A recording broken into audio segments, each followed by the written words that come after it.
నుండి వందనాలు తెలియజేస్తానండి. వచ్చిన సమతాపరి గారికి, రెవరెండ్ డాక్టర్ కె శాంతిపేట గారికి, సుజయశాస్త్రి గారికి కూడా వందనాలు తెలియజేస్తానండి. బాప్టిజం తీసుకున్నాను. నేను ఏమీ ప్రిపేర్ అవ్వలేదు, మాట్లాడాలని అనుకోలేదు. కానీ నన్ను ప్రోత్సహించి నువ్వు మాట్లాడాలి, ఈ సంవత్సరమే మాట్లాడితే ధైర్యం వస్తేనే ప్రోత్సహించేది మా మదర్. మమ్మీ థ్యాంక్ యూ నాకు ఆపర్చునిటీ ఇచ్చినందుకు. ఇవ్వబడ్డ టాపిక్ పేరు ఏంటంటే దీర్ఘశాంతము. దీర్ఘశాంతము అంటే లాంగ్ సఫరింగ్. సఫరింగ్ అంటే మనకు తెలియదు, మనం ఏమనుకోవాలంటే ఇక్కడ దేవుడు మన కోసం పడిన బాధలు, లోకంలో ఎన్నో బాధలు ఉంటాయి, మనకి ఎన్నో రకాలైన బాధలు కూడా కలుగుతూ ఉంటాయి ప్రతి జీవితం ప్రతిరోజు వాళ్ళు. అయితే ఈరోజు మనకి ఇవ్వబడిన అధ్యాయం ఏంటంటే మార్కు సువార్త 15వ అధ్యాయం 1 నుంచి 15 వరకు, ద్వితీయోపదేశ కాండం 20వ అధ్యాయం 22 నుంచి 23 వరకు, కీర్తన గ్రంథం 38. ఈ మూడు మనం చూసుకుంటూ ఈరోజు ఈ విషయం గురించి మనం చూద్దాం. అయితే మనకి ఈ లోకంలో ఉన్నప్పుడు ఎన్నో బాధలు ఎన్నో కష్టాలన్నీ కలుగుతూ ఉంటాయి. అయితే ప్రభువైన యేసుక్రీస్తు గారు కలిగిన 3 రకాలైన బాధలు ఈరోజు మనం చూద్దాం. మొదటిది శారీరక బాధ, 2 ఆధ్యాత్మిక బాధ, 3 భావోద్వేగమైన బాధ. అంటే ఒకటి ఫిజికల్ పెయిన్, ఫిజికల్ అంటే శారీరకం సంబంధించిన బాధ, ఆధ్యాత్మిక బాధ అంటే స్పిరిచువల్, 3వది భావోద్వేగం అంటే ఎమోషనల్. 3 సంబంధించిన బాధలు చూద్దాం. మొదటిగా కీర్తన గ్రంథం 38వ అధ్యాయం 12వ వచనంలో చూసుకున్నట్టయితే అక్కడ ఒక వచనం ఉంది, చదవండి. కీర్తన గ్రంథం 38వ అధ్యాయం 12వ వచనం. నా ప్రాణము తీయజూచువారు ఊరులు ఒడ్డుచున్నారు, నాకు కీడు చేయ చూచువారు హానికరమైన మాటలు పలుకుచు దినమెల్లా కపటోపాయములు పలుకుచున్నారు. ఈ అధ్యాయంలో మనం చూసుకున్నట్లయితే 12వ వచనంలో 3 విషయాలు ఇక్కడ మనం చూసుకున్నాం. 12వ వచనంలో మొదటి విషయం ఏంటంటే నా ప్రాణము తీయజూచున్నారంట, 2 హానికరమైన మాటలు పలుకుచున్నారు, 3 కపటోపాయములను పన్నుచున్నారు. ఈ 3 విషయాల గురించి మనం చూద్దాం. ఈ 3 కూడా మొదటిగా ప్రాణం తీయుచున్నారంట. అసలు ఎవరు ప్రాణం తీయాలనుకుంటున్నారు, ఎవరి ప్రాణం తీయాలనుకుంటున్నారో చూద్దాం. మార్కు సువార్త 15వ అధ్యాయం 1వ వచనం చూసుకుంటే, మార్కు సువార్త 15వ అధ్యాయం 1వ వచనం. ఉదయం కాగానే ఎవరండి? ప్రధాన యాజకులు, పెద్దలు, శాస్త్రులు, మహాసభ వారందరూ కలిసి ఆలోచన చేశారంట. ఎవరిని ఆలోచన చేశారు? 5 కేటగిరీ సంబంధించిన వారు దేవుని ప్రాణం తీయాలని చూస్తున్నారంట. ప్రధాన యాజకులు, పెద్దలు, శాస్త్రులు, మహాసభవారు మరియు పిలాతులనే కదండి తీసుకొచ్చారు. వీళ్ళందరూ కూడా కలిసి యేసుప్రభుని. అయితే రెండవ మాట మనం చూసుకుంటే కీర్తన గ్రంథం 38వ అధ్యాయం 12వ వచనంలో హానికరమైన మాటలు మాట్లాడుచున్నారంట. అసలు ఏంటంటే హానికరమైనలో ఏం మాట్లాడుతున్నారో చూద్దాం. మార్కు సువార్త 15వ అధ్యాయం 2వ వచనంలో పిలాతు యూదుల రాజు నీవేనా. అప్పటికే యూదుల జనాలు చాలా భయంకరమైన కోపంతో ఉన్నారు యేసుప్రభువు మీద. ఆయన ఏం చేస్తున్నారు? రెచ్చగొట్టేలాగా, జనులని రెచ్చగొట్టేలాగా మాట్లాడుతున్నాడు. ఏమిటి? యూదుల రాజు నీవేనా అంటే ఏదన్నా సమాధానం ఇస్తే దాన్ని వేరే విధంగా మార్చి అతను జనాన్ని ఇంకా రెచ్చగొట్టాలని చూస్తున్నాడు. మూడో విషయం మనం కీర్తన గ్రంథం 12వ అధ్యాయం చెప్పుకున్నది ఏంటంటే కపటోపాయాన్ని పన్నుచున్నారంట. ఎవరు పన్నుచున్నారు? ప్రధాన యాజకులు. మార్కు సువార్త 15వ అధ్యాయం 3వ వచనం చదవండి. ప్రధాన యాజకులు ఆయన మీద అనేకమైన నేరములు మోపగా, వారందరూ అంట కపటోపాయములు చేసి కపటంగా ఆలోచించి దేవుని మీద ఎన్నో విషయాలు మోపుతున్నారంట. అప్పుడు యేసుక్రీస్తు ఏం చేశారు? మనం అయితే ఎవరు మనకి ఏ కేసులో మాట్లాడితే వెంటనే డబ్బులాడి దిగిపోతాం, లేదా మనం ఎందుకు వస్తుందని నెగిటివ్గా మాట్లాడేస్తాం, డబ్బులాట ఏదో చేస్తాం. కానీ కీర్తన గ్రంథం 38:13 చూడండి. చెవిటివాడైనట్లు నేను వినకై ఉన్నాను. మూగువాడైనట్లు నోరు తెరచుట మానితిని. 14 నేను వినలేని వాడనైతిని, ఎదురు మాట పలకలేని వాడనైతిని. దేవుడు ఎన్ని చేసినా సరే, పిలాతు ఎన్ని ప్రశ్నలు అడిగినా సరే ఏం చేస్తున్నాడంట? నోరు మెదపట్లేదంట. ఎందుకు? యూదులు ఏదైనా సరే మాట్లాడితే సిద్ధంగా ఉన్నారు గడ్డలు దిగడానికి. అందులో అంతేకాదు మార్క్స్ 10:2 చూసుకుంటే 2:3-4 చూసుకుంటే ఆయన పిలాతుని ఏమడుగుతున్నారు? యూదురాజు నీవేనా? ఉత్తరమేమి చెప్పవే, ఎందుకు ఏం మాట్లాడలేదని కూడా ఆయన రెచ్చగొడుతున్నాడు. అంతేకాదు ఎన్నెన్నో నేరాలు ప్రధాన యాజకులు నీ మీద మోపుచున్నారు, నువ్వు ఎందుకు పట్టించుకోవట్లేదని యేసు ప్రభువునైనా అడుగుతున్నారు అనమాట. అయినా సరే ఆయన ఎలా ఉన్నారు? నిశ్శబ్దంగా. ఎలా ఉన్నారంటే నిశ్శబ్దంగా. ఇక్కడ మనం చూసుకుంటే ఆయన ఎంత బాధలో ఉన్నా సరే, స్పిరిచువల్ బాధ మనం ఇందాక చూస్తున్నాం కదా, ఆధ్యాత్మిక బాధ, ఆయన ఎంత బాధ అనిపిస్తున్నా సరే, అంటే మనకి మెంటల్ స్ట్రెస్ అని అంటారు. అంటే బ్రెయిన్కి ఏమైనా ఎక్కువ ఇబ్బంది పెడుతుంటే ఎవరైనా వెంటనే దేవుడా ఎందుకు ఇలా చేశామని వెంటనే నిందించేస్తాం. అలా చేయకుండా ఆయన ఏం చేశారంట? సైలెంట్గా, నిశ్శబ్దంగా, మౌనినై ఉండి చెవిటి వాని వల్ల ఉన్నాడంట. మన గురించే మనం చూద్దాం. సన్నిధికి వచ్చినప్పుడు ఎలా ఉంటాం? మన గురించే మనం చూసుకుందాం. వేరే విషయాలు ఎందుకు? పిలాతు గారు ఎందుకు అని పక్కన పెడతాం. మన గురించి మనం చూద్దాం. సామెతలు 17:28 ఒకసారి చదవండి. సామెతలు 17:28. ఒకడు మూఢుడైనట్లు మౌనముగా నుండిన ఎడల జ్ఞాని అని ఎంచబడును. అట్టివాడు పెదవులు మూసికొనగా వాడు వివేకి అయి ఎంచబడును. మూర్ఖుడు మాట్లాడుతూనే ఉంటారు, సంబంధం ఉండదు. వారికి నచ్చినా నచ్చకపోయినా ఏదో నిర్ణయించాలి, నేనే గెలవాలి, నాదే పై మాటగా ఉండాలి, మాట్లాడుతూనే ఉంటారు. కానీ అలాంటి సిచ్యువేషన్లో కూడా సైలెంట్గా ఉంటాడంట కొన్నిసార్లు. అలాంటి వాడు ఎలా ఉంటాడు? అందరికి ఎలా కనిపిస్తాడంటే జ్ఞాని వల్ల కనిపిస్తాడండి, ఎంత మూర్ఖుడైనా సరే. సరే, మూర్ఖుడు అని అంటున్నాం. మనం సన్నిధికి వచ్చినప్పుడు ఎంతమంది నిశ్శబ్దంగా ఉంటున్నాం అని చెప్పగలను? మనమే చూసుకున్నాం, అవునా? మనం ఎప్పుడైనా సన్నిధికి వస్తామంటే మేము పాటలు పాడతాం, ప్రార్థన చేస్తాం, పాస్టర్ గారు చెప్పినప్పుడు బైబిల్ చదువుతాం, అంతే. అంతకు మించి మేము మాట్లాడము అని ఎవరైనా చెప్పగలరా అండి? ఎప్పుడు చెప్పలేరు. ఆ విషయం మీకు తెలుసు, నాకు తెలుసు. అంతేకాదు ఆ రోజున ఏం చేస్తారంటే మన పిల్లల మీద అపారమైన ప్రేమ కలుగుతుంది. ఆ రోజు దగ్గర తీసేసుకుని ఓడల్ని గుర్తు పెట్టేస్తాం. ఆ రోజే అందరూ ఫోన్ మాట్లాడేస్తారు, సన్నిధిలో అయినా సరే బయట అయినా సరే. అంతేకాదు బయటకు అమ్మిస్తే బయట కూర్చునే వాళ్ళు కానీ లోపల కూర్చునే వాళ్ళు ఆ సమయంలోనే బయటకు విపరీతంగా చదివేస్తారండి.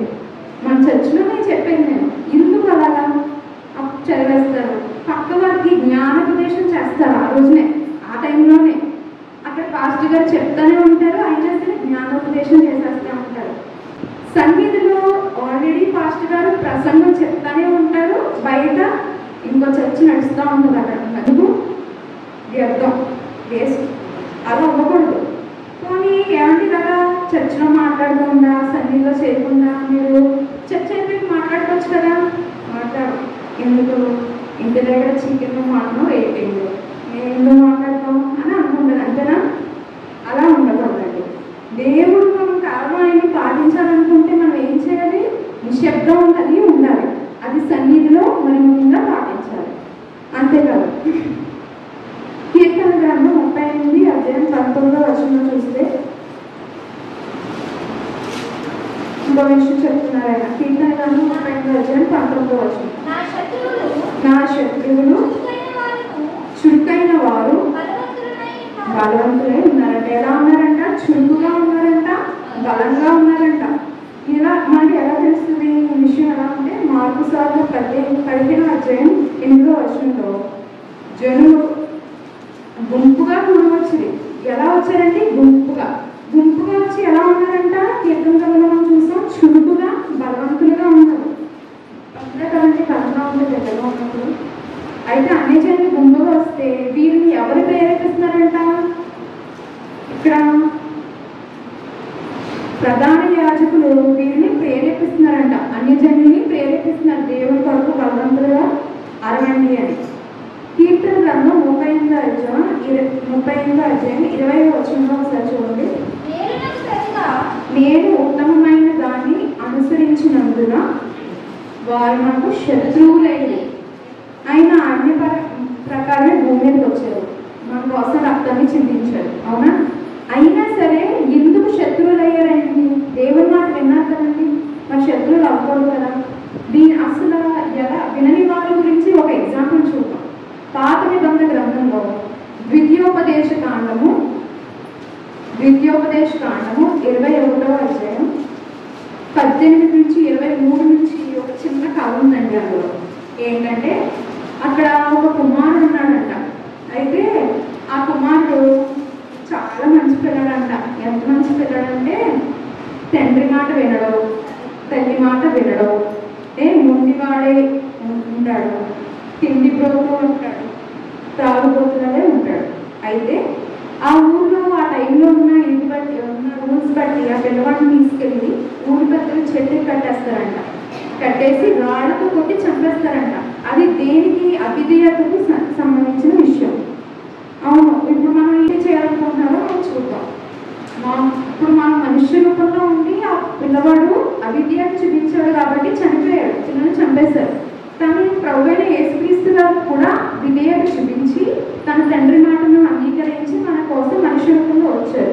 అయినా సరే ఆయన ఎందుకు సిలువేశారు? దాని నుంచి మనం తీసుకోవాల్సిన కారణాలుగా చూద్దాం.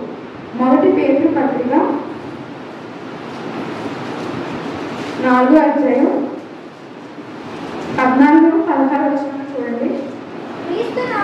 క్రీస్తు నామము నిమిత్తము మీరు నిందల పాలైన ఎడల మహిమా స్వరూపి అయిన ఆత్మ అనగా దేవుని ఆత్మ మీ మీద నిలుచుచున్నాడు కనుక మీరు ధన్యుడు. ఆయన ధన్యులుగా ఎంచబడ్డాడంట. ఇందుకు తండ్రి మాటకి విధేయత చూపిన వాడుగా ఉన్నాడు. అందుకని మనం ఇక్కడ ఆయన చూసుకుంటే విధేయత చూపించిన వాడుగా ఉన్నాడు. అందుకు మనుష్య రూపంలో ఆయన దిగి వచ్చి ఎలా విధేయతగా తండ్రి మాటలు ఉండాలని చూపిస్తున్నాడు. అంతేకాదు ఈ విషయాన్ని అసలు మనం ఎలా అర్థించుకోవాలి? కొంతమంది క్రైస్తవంలోకి వచ్చారు, చాలా ఇబ్బందులు ఎదురవుతాయి, చాలా భయంకరమైన, చాలా మందిని చూసాం మేము. దాంట్లో చాలా మంది యాక్సిడెంట్లు అయిపోతాయి వచ్చిన వారమే. అంతెందుకు నా విషయం తీసుకోండి.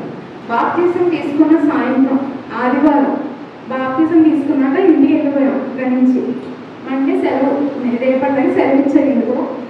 ఆ రోజు రాత్రి నేను వాష్రూమ్కి వెళ్ళాను 10:30 సమయంలో.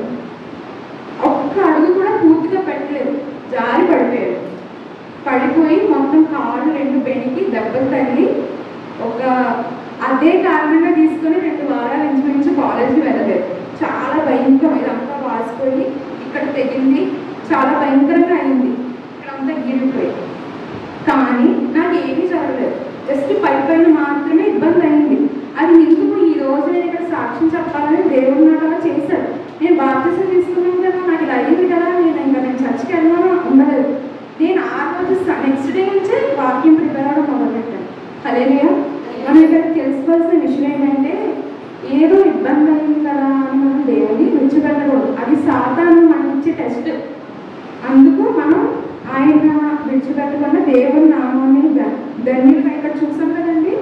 14వ అధ్యాయం 1 పేతురు 4వ అధ్యాయం 14వ వచనంలో ఆత్మ అనే దేవుని ఆత్మ మీ మీద నిలుచును కనుక మీరు ధన్యులు అవుతారంట.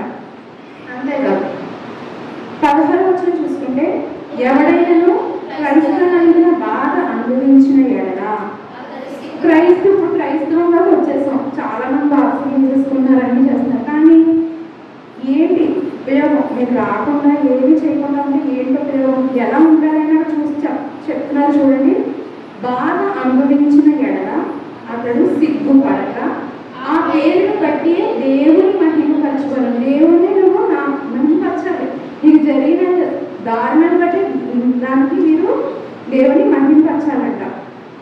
ఇక్కడ మనం ఇలాగా నామాన్ని, దేవుని నామాన్ని మహిమపరచడం కూడా చూస్తున్నాం. యోగ నుంచి అందరికీ తెలుసు కదండి. ఆయన జీవితం చూసుకుంటే ఆయన అన్ని కోల్పోయాడు, భయంకరమైన స్థితి. అయినా సరే ఆయన భయంకరమైన కొడుకులు, దారుణంగా ఆయన భార్య కూడా ఆయన విసర్జించింది. అయినా సరే తన స్నేహితులు వచ్చారు, 3 స్నేహితులు, ఏమీ ఉపయోగపడలేదు. జస్ట్ నువ్వు ఇలా ఉన్నావు, అక్కడ కూడా తెప్పకూడదు, నువ్వు దేవుని కొడుకున్నావు, నువ్వు దేవునికి ఏం చెప్పావు, ఏమీ లేదు, యూజ్లెస్ అని తెచ్చిపోసి వెళ్ళిపోయాడు. కానీ ఆయన విధేయత కోల్పోలేదంట. ఏం చేశారు? దేవుడు నాకు ఉన్నాడు అని విధేయతతో ఉండడం వల్ల ఆయన చివరికి తన స్నేహితుల్నే యోగ దగ్గరికి ఆయన పంపించి, మీ కొరకు ఆయనతో ప్రార్థన చేయించుకోండి అని ఆయన పంపించేలా దేవుడు చేశాడు. అలాంటి విధేయత మనం దేవుడి పట్ల కలిగి ఉంటారు. మూడవది ఎమోషనల్, భావోద్వేగమైన బాధ చూస్తున్నాం. అయితే దీనికి ఎగ్జాంపుల్స్ చూద్దాం. మనకి ఎన్నో సిచ్యువేషన్స్ వచ్చినప్పుడు విధేయత కోల్పోతాం, ఎమోషనల్గా చాలా వీక్ అయిపోతూ ఉంటాం, మెంటల్ స్టేట్ బాగోదు. కానీ ఇక్కడ మన కొన్ని ఉదాహరణలు తీసుకుంటే, రూతు గ్రంథం 1:16 రూతు గారు ఆమె అత్తకి ఎంత విధేయతగా ఉందో చూడండి. ఆమె నామముకు దేవుని విధేయత కలిగి అన్ని కోల్పోయినా సరే ఏమంటుందో తెలుసా? నీ ప్రజలే నా ప్రజలు, నీ దేవుడైనా దేవుడు. ఆమె విధేయత కోల్పోలేదు. రెండవగా చూసుకుంటే అబ్రహాం గారి గురించి చూద్దాం. ఆయన కుమారుని ఇవ్వమన్నప్పుడు ఏమీ ఆలోచించలేదు, తీసుకెళ్ళిపోయాడు, బలివ్వడానికి తీసుకెళ్ళిపోయాడు. అక్కడ ఆయన ఇచ్చిన విధేయతకు దేవుడిచ్చిన ఆయనకి ఇచ్చిన ఫలితం ఏంటో తెలుసా? నీవు అనేక జనములకు తండ్రిగా ఉంటావని ఆయన దీవించాడు. అంతేకాదు, ఇప్పుడు మనం బైబిల్లో ఉన్న ఎగ్జాంపుల్స్ చూసుకున్నాం, కరెక్టే. కానీ యెహోవా తండ్రి కూడా తాను ఇచ్చిన మాటకు విధేయత కలిగి ఉన్నారంట. అది ఎలాగా? ఆమోస్ గ్రంథం 8:10 ఆయన ఒక విషయం చెప్తారు. ఏంటంటే, నేను చీకటిగా చేస్తాను, మధ్యాహ్నం ముందు చీకటిగా చేస్తాను అని చెప్తారు. మీరు జనులు అన్యజనులు అంటే కీర్తన గ్రంథం 74:4 అన్యజనులు సన్నిధిలో ఆర్భాటిస్తున్నారు. అప్పుడు ఆయన కోపడి, నేను మీ యొక్క వెర్రి వేషాలకి ఏకపుత్ర శ్లోకం కలిగిస్తానని ఆయన సెలవిస్తారు ఆమోస్ గ్రంథం 8:10. కానీ మత్తయి సువార్త 27 కూడా ఆయన దాన్ని చేశారు. ఏమని? ఆయన ఎంత విధేయత కలిగినారంటే తన మాట నెరవేర్చారు, పుత్రశోకం కలిగించారు. కానీ ఎవరికి? ఆయన మన పాటల దయాళుడే ఉన్నాడు. కీర్తన గ్రంథం 14:1 ఆయన మన కొరకు దయాళుడే ఉన్నాడు. అందుకని ఆయన ఏం చేస్తారంటే తమ ఏకైక కుమారుని మన కోసం భరిస్తారు, మన కోసం పంపించి ఆయన శిలువ మీద త్యాగం చేస్తారు. అంతేకాదు, కీర్తన గ్రంథం 14:1 దేవుడు లేడని బుద్ధిహీనులు తన హృదయంలో అనుకుంటారు, అందువలన వారి విశ్వాసం వారు దేవుని బలిందుకు ఇచ్చారండి. 2 విషయాలు మనం ఇక్కడ చూద్దాం. మొదటిది ఏంటంటే, బుద్ధిహీనులు దేవుడు లేడు అని అనుకుంటున్నారు, అది నిజం కాదు, ఆయన తిరిగి లేచేలా చేశారు, దాని కొరకు. రెండో విషయం ఏంటంటే, అవి అన్యజనులకు ఆయన తన కుమారుని తిరిగి లేపి చూపించారు, నేను చెప్పిన వాగ్దానాలు నిజమే. రెండో విషయం, విశ్వాసం ఉంటారు కదండి, మనకు విశ్వాసం బలపడాలి కదా, అందుకొరకు ఆయన తిరిగి తన కుమారుని లేపిన వారుగా ఉన్నారు. సరే, ఈ బాధలన్నీ ఆయన అనుభవిస్తూనే ఉన్నారు. దీర్ఘకాలం బాధలన్నీ యేసుప్రభువు గారు మన గురించి అనుభవించారు. అయితే మన జీవితంలో కూడా మనకి భయంకరమైన బాధలు, కష్టాలు ఉంటాయి. అయితే దాని గురించి అసలు మన గురించి మనం బాధల జీవితంలో ఉన్నప్పుడు మనం ఎలా ఉండాలి? మొదటి పేతురు పత్రిక 4:19 చూడండి. కాబట్టి దేవుని చిత్త ప్రకారము బాధపడేవారు సత్ప్రవర్తన గలవారే, నమ్మకమైన సృష్టికర్తకు తన ఆత్మలను అప్పగించుకోవడం. అందుకే అంట దేవుడు ఇది నిరూపించినాను. మనం ఎలా ఉండాలంట? ఏదో నాకు బాధలు వచ్చింది కదా, కష్టం వచ్చింది కదా, ఇదే ఎండ్, నేను వెళ్తాను దేవుని సన్నిధికి. కొంతమంది చాలా చోట్ల చెప్తారు, మాకు అది వదిలేసాక మేము ఇంట్లో వచ్చేసాక చాలా హాయిగా ఉన్నామండి, ఈ పెట్టుకుంటున్నామండి, అటువైపు వెళ్తే చాలా సుఖంగా ఉంది. అది అటు వెళ్ళడం వల్ల సుఖం కాదు. నువ్వు అక్కడ ఉన్న బాబు అనే ఉద్దేశంలో వచ్చి క్రైస్తవంలో చేరావు, అందుకు నీకు డిఫరెన్స్ తెలియట్లేదు. నువ్వు పూర్తిగా నమ్మకం చూపించి ఇక్కడ క్రైస్తవంలో ఉంటే నీకు ఆ రుచి కనిపిస్తుంది. అయితే మనం ఎలా ఉండాలని సెలవిస్తున్నారు? సత్ప్రవర్తన గలవారై నమ్మకమైన సృష్టికర్తకు ఆత్మలను అప్పచెప్పుకోవాలి. దేవుడు ఇచ్చిన వాక్యం దీవించుకుంటారు.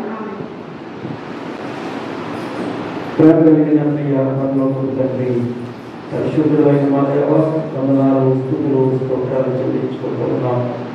రాత్రికాల సమయంలో మరొకసారికి పరిశుద్ధమైన శ్రేష్టమైన నామాన్ని బట్టి ఈ సన్నిధిలో చేరి ప్రభువా, ఈ దినాన్ని మేము కలిగినటువంటి యొక్క సమావేశము సమాజము కూడినటువంటి కూడిక కొరకు మీకు వందనాలు.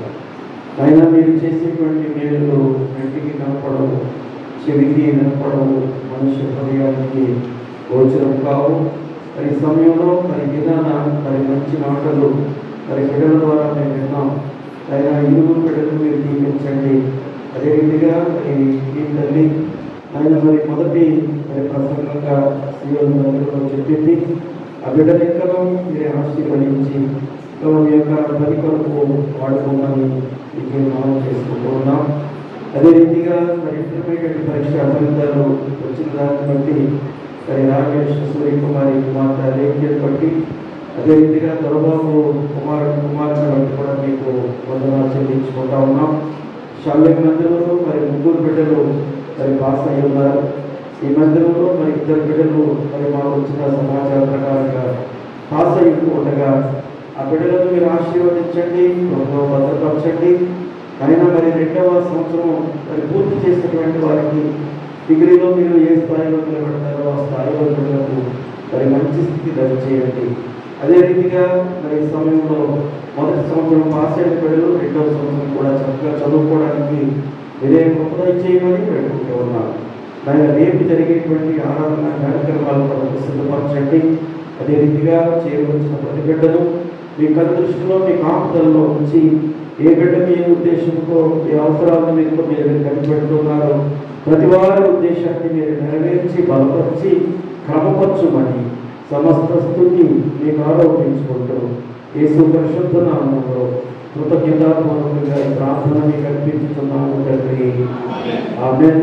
ఆ తండ్రి దేవుని ప్రేమ, ప్రభు అయిన యేసుక్రీస్తు కృప, పరిశుద్ధాత్మ అన్యోన్య సహవాసము సన్నిధి ఇప్పుడు ఎల్లప్పుడూ సదాకాలము చేరిన బిడ్డలకు సర్వలోకములో ఉన్న సకల పరిశుద్ధులకు సదాకాలము తోడయుండి నడిపించుగాక.